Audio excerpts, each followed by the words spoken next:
of League of Legends. So it's a great goal. How do you feel about it? I feel like we're just getting started. I feel like if you look back at the history of League of Legends in Italy, it's been an inconsistent story, but it's been one that's growing, and we're excited for the future. So, 10 years, Riot's been around for even longer than that, and League of Legends has been around globally longer than that. And we're investing more in League than we ever have before because we think there's an even brighter future than our past. So we're just excited to keep going. It's a great responsibility. It is. It is. It's crazy because you come to places like Comicon or you go to events like Worlds and you just see how much it means to people, right? People dress up in cosplay, they wait in long lines, and they're just so excited. And that is an amazing responsibility. And it's a responsibility we don't take lightly. And when we are successful, it feels extra good because we know how much it means to people. And when we're unsuccessful and we let our players down, it feels very impactful as well because we know how much that actually matters. It's not the kind of game where you're like, okay, we have a boring month, that's fine. Like, people are deeply personally affected. And so it's something that permeates all of our work and all of our conversation. I am a big fan of the world building and creation of character. So what's your process behind the creation of them? So the process starts with finding really smart, passionate people and letting them flourish. But I think there's a lot of different ways that characters and stories get told, and they're motivated by very different things, right? And that's also changed a lot over the course of League of Legends history. I think like Katarina 14 years ago is very different than Katarina today in terms of her story, her disposition, her personality, and the way that she's represented in the game and in the key arc, right?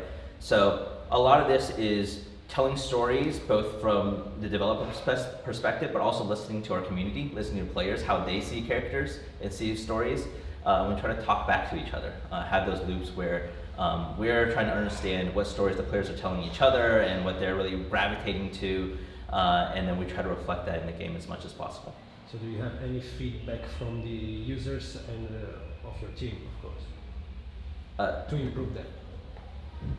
Like from the community telling us to improve things?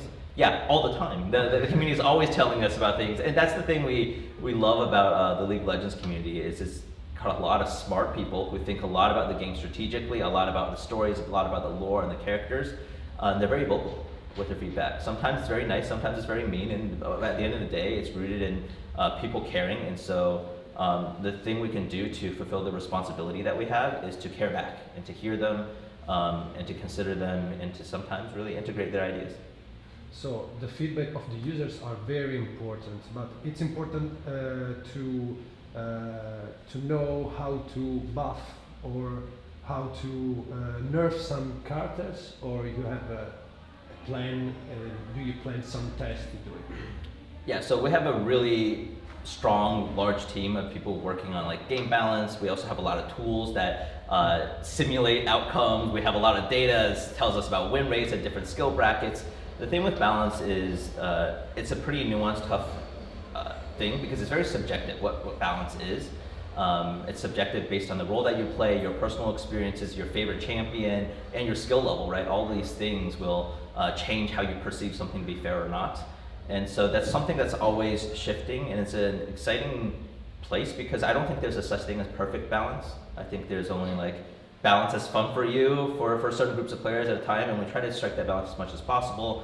And we have to balance simultaneously for our esports competitors as well as the people who play a game a week for fun with their friends, right? And so it's a very complex problem, but we have a very strong team and a lot of tools to help us do as well as we can in it.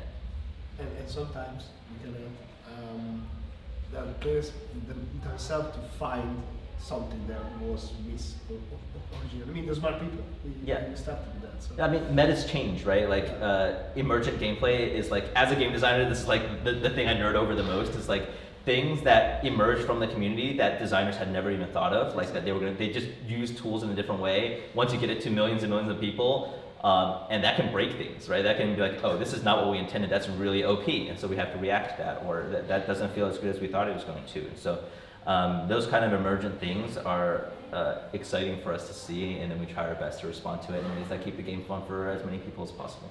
And what about the future? Now it's the first 10 years, and what about the next 10 years? The next 10 years, I think like humans in general, but also like in games, we're always in a race against ourselves and a race against each other. And so we, in the next 10 years, hope to do better than we did in the previous 10 years. We want to one-up ourselves in terms of the scope of things that we do, as well as the depth of the things that we do. And so look for more variety from League of Legends, but also more care and more details put into each of the things that we do. Okay. For me, that's it. Thank you. Thank you so much. Thank you. You're driving me crazy.